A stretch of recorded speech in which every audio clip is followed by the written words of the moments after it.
In today's video, I'm going to teach you how to add Gmail to Outlook.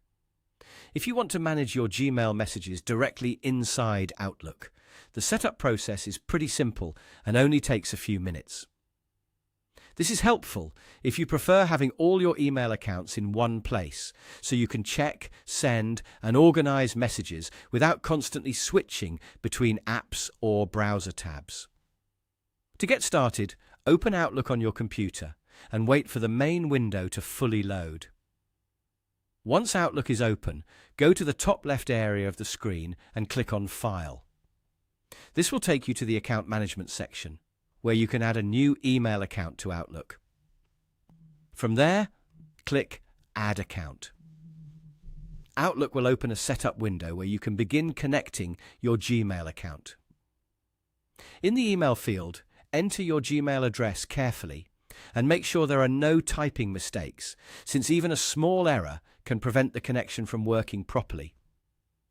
After you've entered your email address, click Connect. Outlook will then begin the process of reaching Google and preparing the sign-in page. At this point, simply follow the prompts shown on your screen. These prompts may vary slightly, depending on your version of Outlook or your Google account settings, but the general process is the same.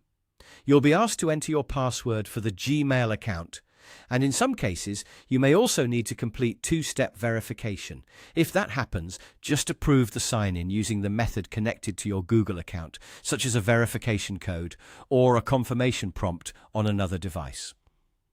This extra step is normal and helps protect your account. Once you finish the sign-in process, Outlook should complete the connection automatically. Depending on your internet speed and account size, it may take a moment for everything to sync. After the account is added, you should start seeing your Gmail folders and messages appear inside Outlook. A quick tip here is to give Outlook a little time during the first sync, especially if your Gmail account contains a lot of mail. Also, if something doesn't work on the first try, double-check the email address and sign-in details. Then follow the on-screen prompts again carefully. And that's it. You've successfully added Gmail to Outlook, and you can now manage your Gmail account directly from the Outlook app.